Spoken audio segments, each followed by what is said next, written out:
Hello and welcome to the Perpetual Traffic Podcast. This is your host, Ralph Burns, and the founder and CEO of Tier 11, alongside my amazing co-host, Lauren E. Petrillo, the founder of Mongoose Media. So glad you joined us here today. And today we're going to get right into it. How to work with Gen Z and millennials probably as well, I'm assuming, because I don't know what these secrets are. Lauren is going to be dropping knowledge bombs here left and right.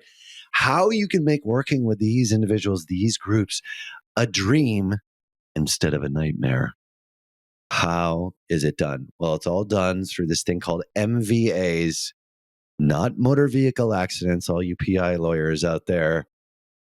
What does MVA stand for, Lauren E. Petrillo? It stands for most valuable activity. It is the single most important, most valuable priority you can give a member of your team. All right. Well, what exactly is it? Sounds like goal setting to me. Daily goal setting?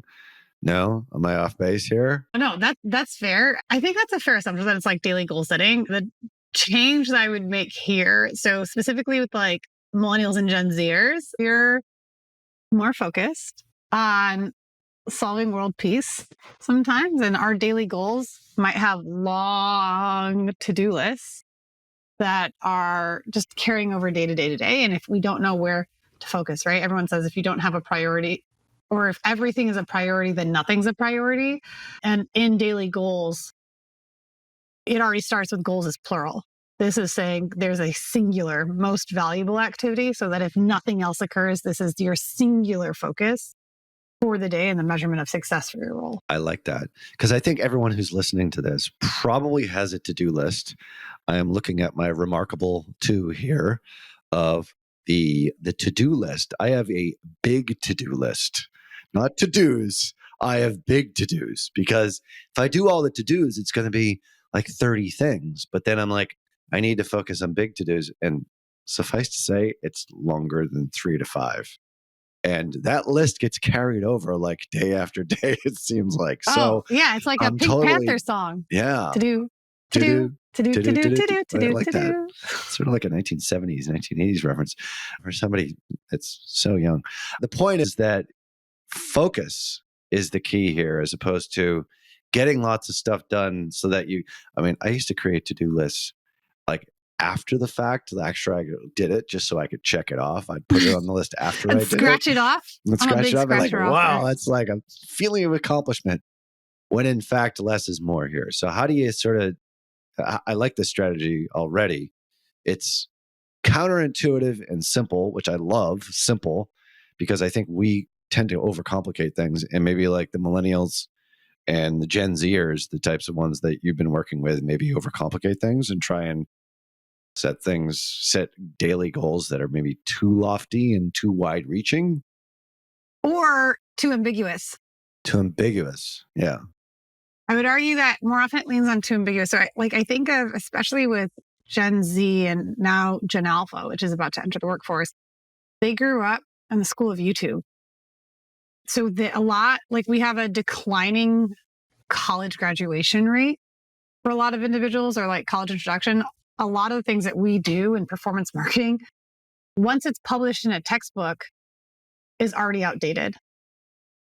So when we have millennials and Gen Zers and soon to be Gen Alphas constantly finding and self-sourcing how to do something, what they end up doing is finding 1,000 different roads to Rome. But when they're doing these different roads, not all roads are necessarily leading to Rome. And my goal with this most valuable activity was to have all roads lead to impact.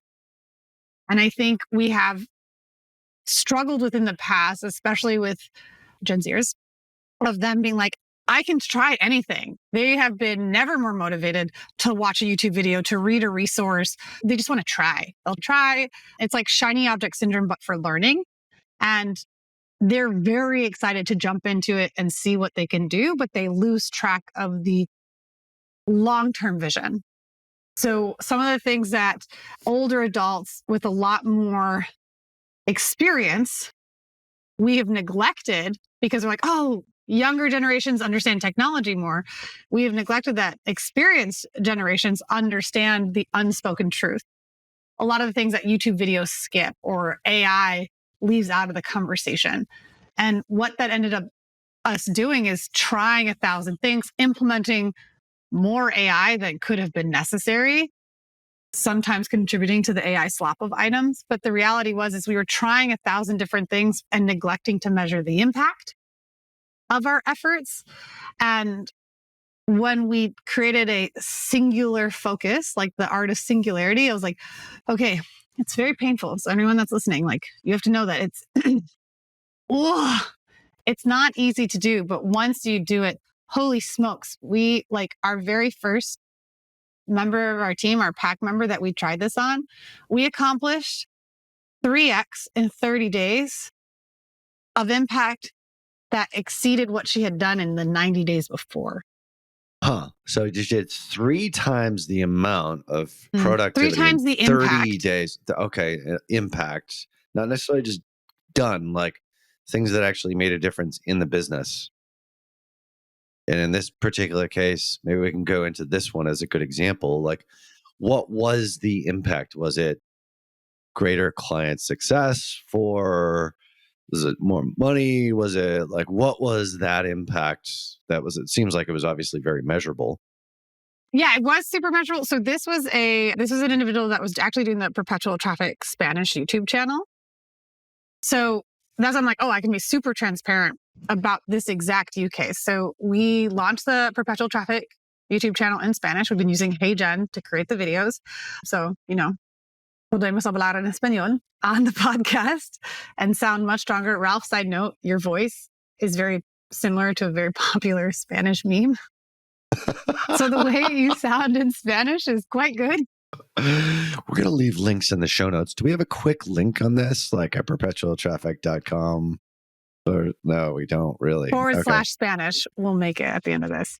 Yeah. So when we started doing this just before Christmas, and from before Christmas through March 1st. So again, I'm sharing this as it's going and how it's growing. And like maybe on a later episode, I could be like, oh, the thing I learned today to make it even better. But we had grown that channel 17 subscribers. Our podcast was number 1 in Nicaragua. And I was like, oh, this is great. Let's do this stuff with Spanish. I went to Vid Summit and like I have friends with popular channels and they're making them in multi languages and having the ability to provide what we know is working to more people than just in English. I was like, oh, yeah, let's do it. Let's grow. Let's test. The channel grew 17 subscribers in 90 days. Not exactly robust. Now, she was doing all the checks, right? She was uploading, she was testing thumbnails, she was testing titles and doing all the things, checking off all the boxes, watching every YouTube video and just testing and like deploying more than may not have been necessary. So it was like with labor and the cost of technology, I was like, man, maybe this was a failed experiment, but it wasn't not for effort. And for her, it was defeating. She's like, I'm doing all the things. I'm following all the videos. I'm testing all these things. Why isn't it taking off the way that I would expect it to? So we created this most valuable activity with her and her manager, where all she had to do in the month of March or month of April was grow the perpetual traffic YouTube channel 1 subscriber a day. That was it. I was like, I don't care how you do it anymore. There's no to-do lists. You're checking off, oh, hey, you posted this on 2 Reddits. You're split testing 4 different thumbnails. I was like, I don't care how. You just have to grow it. Net new subscriber, 1 person per day. Okay. Modest goal, but very specific, very measurable. Very specific, very measurable. But you have to remember, like, she had other tasks. She had other responsibilities, but we had to distill the entirety of her job to this most valuable activity, which was about impact. So if you're listening, you have to be ready. Like you have to distill it down so simply that like you're feeding a baby little bird. And what resulted was every single day that month, we acquired at least 1 net new subscriber. And it started like one day we had 10 net new subscribers. And I know like these are pitiful little numbers, but you have to remember that like nothing. We had 17 subscribers after like 90 days. And let's be real, more than half of those were people on my team. So it wasn't like strangers necessarily. Once we gave her the impact goal, then her focus on learning wasn't about what else to do. It was focused on impact. And that most valuable activity gave her momentum, gave her encouragement because it was so discouraging. Like, I'm doing all the things and it's not working. Now we're saying, ignore what other people are telling you and do what you see is making the impact. And her job went from checking off to-dos to measuring impact, to going into analytics and to focusing on how to drive the outcomes that she actually wants to achieve. So I love this because it's very specific, very measurable, very action oriented, very results focused.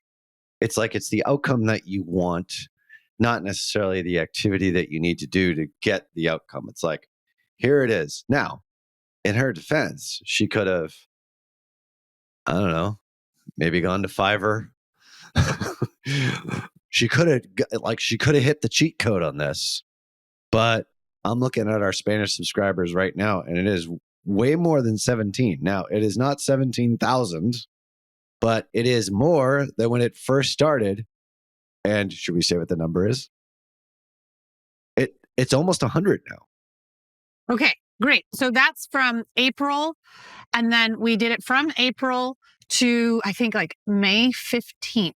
Then we switched and gave her a different MVA because that wasn't her primary focus. We were just giving her an internal account. Right. You're also testing this out, it seems like, testing out something that was a small project. This isn't like a huge project, but it's a small sort of side project. It's not something specific for like one of your agency clients. There's low risk. I remember you asked me about it. Like, can I start a Spanish YouTube channel for perpetual traffic? I'm like, sure, go for it.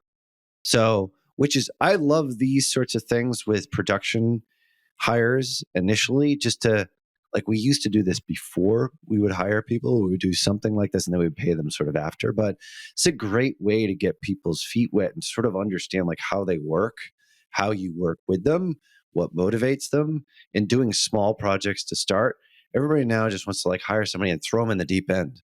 And then they're gasping for air, looking for a life preserver. And you're like, well, why are you drowning?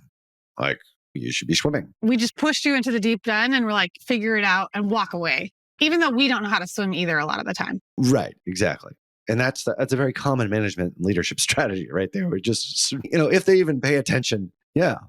Throw money and throw people. Throw money or throw people at the problem. Exactly. So the point is like, this was something very specific, measurable, low risk, very cute. Like, we hired a new demand gen manager. So I will tell you this is like, his goal is, he has a qualified lead goal, but he also has, and I guess he would probably be Gen Z is my guess, but I'm not going to like figure out what his age is, but that doesn't even matter. Like, if he's a millennial, like, I don't fucking care. The point is like, he has a goal of closing 10 beauty brands alongside our sales executive, or beauty and wellness, because beauty and wellness we totally kick ass with, and we've done tons of videos on this. The point is he has the capability to be able to do it. It's like between now and here, and then we have 90 days to be able to do it from a start date. He started 3 weeks ago. And as I talked to my COO yesterday, he's like, it's 3 weeks. Clock's ticking. It's outcome based. Yeah. So in that capacity, so we know what the big goals are. If it was to go down to daily, I would potentially invite you to consider having them do one dialogue a day so that I have response from a net new dialogue. So someone that you haven't already had a dialogue with, which means then you have 22 net new dialogues started, which then by the power of that may yield your 10 qualified calls or whatever that capacity is. But I would take it down to such a micro moment where you can have them. And it sucks because again, we only did that for a 6-week test. And then we rolled it out to other parts of the team, had more of our millennials and Gen Zers jump into it. like people started to finally feel good about what they were doing versus all the check boxes. So the painful thing though is like, you're like, okay, you could potentially neglect all of your other tasks. I don't care. At the end of the day, you need to ensure that you have one net new perpetual traffic subscriber every day. And then what we have is like, and I can share the screen. Like I made a clone template and I'm only showing 4, I think, pack members where I was like, okay, I'll show the ones that I don't care. Like I can be transparent on because it doesn't have to do with clients and stuff. And so like in the smallest capacity, you can translate this to bigger tasks or bigger roles. So while you're showing your screen, like the thing that I love about this is the specificity for the daily activity. Okay. Like for our goal, it's a qualified lead goal, but it's a little bit delayed gratification too, because I think like what you're doing is something I can measure it every single day. Am I off or on based upon today's results? And I remember when we were at TNC a year ago, you had like a couple of your team members there. I thought this was brilliant. You're like, I forget which one of them. You're like, you need to get 30 business cards with 10 qualified leads, like by the end of this conference. And I was like, that's so good. Like, why didn't I do that? They're like, crap. No, it was good. Yeah, that was clear. And I was like, all right, here you go. This is your goal. And the way that I would improve it, if anyone's thinking about taking that, and you have members that are your team that are attending an event, have that goal. The way that we did a postmortem after the event, we're like, okay, cool. We're going to do 2 check-ins a day. At the beginning of the day, like, okay, cool. Who do you have on your list? Who do you have your sights on? What is your plan? And then halfway through the day, like around 2:00 or something, check back in. How are you doing? How can I support you? That would just be the next thing. And I remember I saw her checking back in with you because we were like about to do an episode. And she came in, she's like, Lauren, look at all these business cards. This guy, this is such a great lead. And you were like, that's great job. Get back out there. I'm like, wow. LP is quite the taskmaster. It was like, meanwhile, my salesperson's like sitting around with his thumb up his ass, not doing anything, standing in the corner. But anyway, we'll set that aside. You may not have given them clear direction on I did not. It was a failure of management. So anyway, the point is like, I love the daily and the ability to have immediate feedback. And I think that's part of the lesson here with you on the Gen Z millennial front is like getting that positive feedback on that one thing. Yeah. Super important. Like we are remote and we don't have that like water cooler conversation situation that you can do. And so that can be really challenging for some people. And like, no one wants to feel discouraged. You're like, I'm doing all the things. I'm watching all the videos. I'm watching TikToks. And like a lot of people listening to this podcast will see like on TikTok, oh, this beauty brand could do it in no time. But so much of the story is not being told. Right. And when you have someone that's new or inexperienced or like working on emerging technology, they don't have the experience to tell them what that impact is. So this has worked really well. And I'll share my screen of like a base template version. So if you're on the YouTube channel, bonus points for you. If you're not, we'll do our best to describe it. So bear with us. By the time this goes live, is it perpetualtraffic.com/Spanish? Correct. And then what I can do is if you go to the YouTube channel, I'll link this Google Sheet so you can just copy and paste it. Oh, cool. So that someone else, just if you want to cheat and use mine. But what I have on the screen is in the month of July, July starts on a Tuesday. I block out Saturdays and Sundays. So here we just have 4 people on our team. Agustina is my assistant. And so like in a later episode, I could tell you why and how we just changed her MVA from what it has been previously. And it was like a game, like, oh my gosh, opened up so much lights. But her role, we have pack member name, their monthly goal, and then what is their MVP for accountability. I'm changing it to be MVA because we used to say MVP because it's most valuable priority, but then that minimum viable product. So now it's most valuable activity, MVA. So she gets green. Like there's 2 rows next to her name. We have a temp check, green, yellow, red, and we have a notes section. So they have to self-rate. Oh. So she will note, did we have a successful daily meeting? Green means we had a 60-minute call or at least completed our agenda. Yellow means we had at least a 30-minute call. and started an agenda, or red equals no meeting or no agenda. So she has a daily meeting with me with a very specific agenda that's been like defined over 2 years of working with my admin team. Yeah. And And so she every fills that single out day, on this spreadsheet. So if she you're not, does. so by the way, if you're not watching this over on YouTube, make sure you switch over to perpetualtraffic.com/YouTube. So then we'll Yes. redirect you. Somehow we'll figure out the Spanish thing. But anyway, that'll be perpetualtraffic.com/Spanish. So Yes. continue. So here, like everyone self-evaluates, and then our project manager checks it first thing in the morning. So she looks at everyone that has an MVA and ensures that they updated. They self-scored. So the self-scoring, though, we have to the left, how do you get green? How do you get yellow? How do you get red? And our rule is if you have 3 red in a row, that's a performance evaluation conversation. Interesting. Because we've distilled down to 1 activity for your role. 1 MVA. So if you have 3 days of red in a row, we need to understand what happened. Now, the project manager checks this. Were they out? What was the thing? Checking against time track, checking against activities assigned to them, all that type of stuff. But they have to, before they check out every day, we have a daily check-in channel on Slack. When they check out, they update this and they tell us, hey, I filled it out. So they will put in the notes, like, so for Agostina, did we have a successful daily? So she'll put in the notes, yes. And like I have the notes specifically says how many bullet points were not actioned. So in that daily agenda, very templatized how we run those meetings. It's helped so much in our role. If she sets too much on the agenda that we don't get through, she has to make note of how many items we didn't cover. Got it. Now, just from a logistical standpoint, this obviously involves like what we refer to as a 15-minute stand-up, which I assume you're doing with a lot of people on your team, or is this just for her because she's new? Oh, that's just for her. She's my executive assistant, so it's just her. Okay, makes sense. Like if you're doing this for your entire team, I'm like, oh my God. No, there's no time to do any work. Yeah. Now, like everyone else, they're all on different teams, right? Yep. So in our org chart, these 3 individuals report to 3 different managers. So that's why I'm like, I'm just showing different ones that I have no problem This is the master sheet for them, but then each individual manager is spot checking this particular Google sheet. In theory, I don't know how much they're still doing it, but that's what I know for Paula and Samir's manager. I know they're checking it every day and seeing how their team is doing. So on that, like the team can say green, yellow, red. And then we have like pack room of the month. We do shout outs. And when someone has a full green week, they get called out for it. Right. And then if someone has 3 reds in a row, we discuss what's going on because now we need to do a performance plan since we distilled everything else. Like Paula has multiple accounts that she's managing.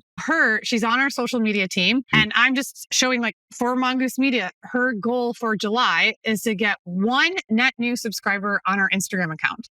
Love it. So it's super clean, 1 net new subscriber. And so total is July. We're at like 898 followers on Instagram. So if she hits like, this is your daily goals. This is the big macro goal. Yeah. But her accountability is if she just grows it 30 or whatever, how many business days there are, she's winning. She is successfully completing her job. But we don't want to lose sight of like the real goal is actually hitting 1,000. Got it. And then what we do is like we link to it so there's no dispute. Samir, he's on our copy team. So he is responsible for ensuring that my LinkedIn has a net new follower every day. Except actually, it was net new, but we changed it to 5. So technically, I just need to rewrite this. But green for him is, does he have more than 5 subscribers? Yep. Yellow is 3 to 5 net new. Under 3 new or followers on LinkedIn is red. Tremendous. So if a director of marketing, like is new in the position or maybe been around for a while, or a VP of marketing has 7 or 8 different people that probably report to them, or maybe a middle manager, whatever it happens to be. Yeah. Like, can you do this in teams, or is it because in your case, I forget her name on the first line. You're Agostina.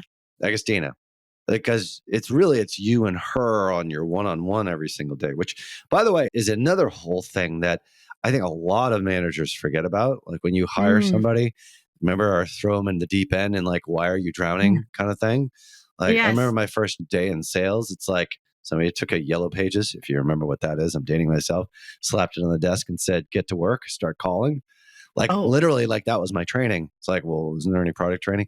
So like, that's not the way to do it. Like I have a new hire on our sales team, 15 minutes every single day, stand up every single day. And then yeah. on call, like whenever. Her success is my success. Like it's Yeah. 100%.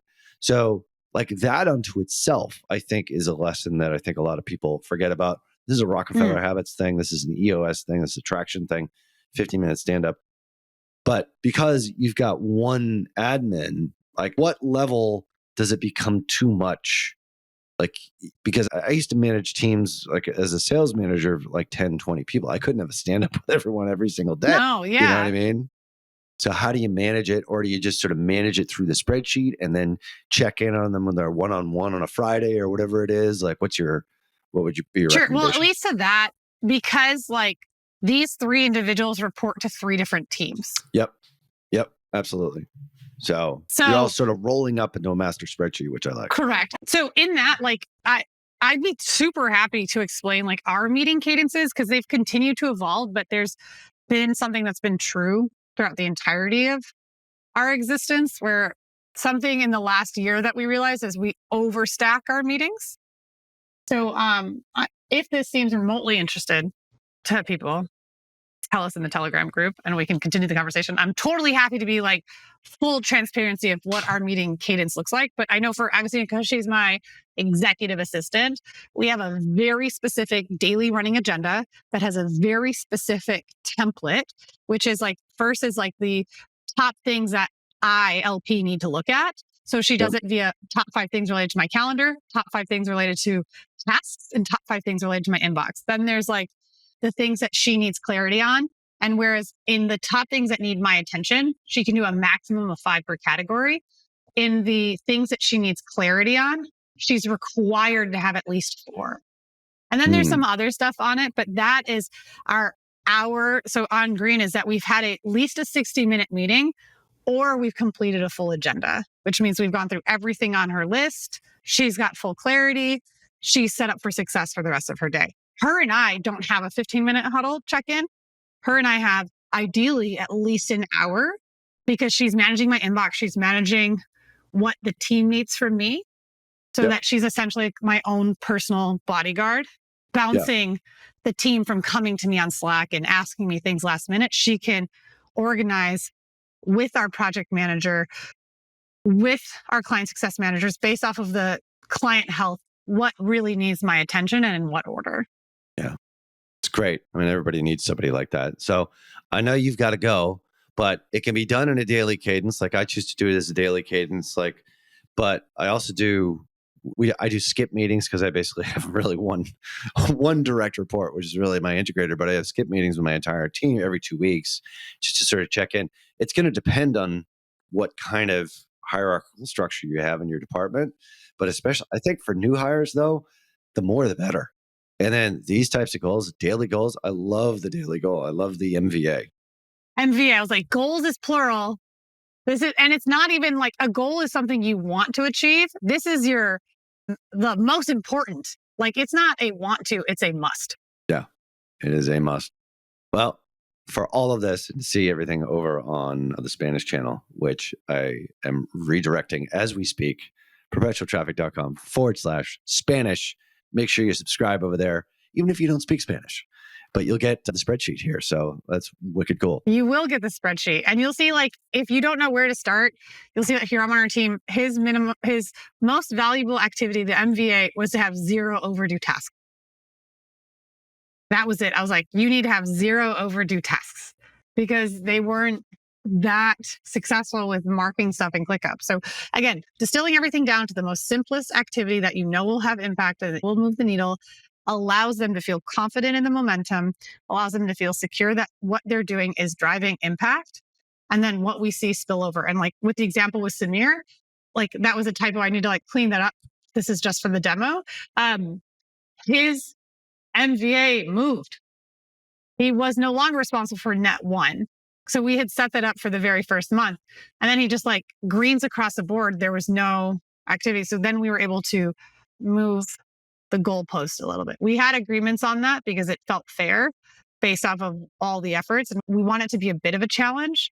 So the goal is you set the most painful, smallest one, which might be for your demand gen manager, is one net new dialogue a day. And so net new for you might be someone that you have not previously engaged in a conversation with in 14 days. Then it might become one phone call, like one answered dialogue versus a dialogue via email, whatever that kind of thing, or it might be 3 in that capacity. This was remarkably game changing. As I said, it's like it helps working with tech enabled, inexperienced individuals 10 times easier. And it became a dream rather than a nightmare. Yeah. Well, that is the subject of today's show. Well, this is tremendous. So we'll leave links in the show notes over here, obviously over at perpetualtraffic.com. Definitely check us out on our Spanish channel and to see the spreadsheet in action at perpetualtraffic.com/YouTube. But you already knew that. So wherever you listen to podcasts, leave us a rating and review or comment over on Spotify. We will read them out in the air and you will become Perpetual Traffically famous. So on behalf of my amazing co-host, Lauren E. Petrullo. Ciao. Until next show, everybody. See ya.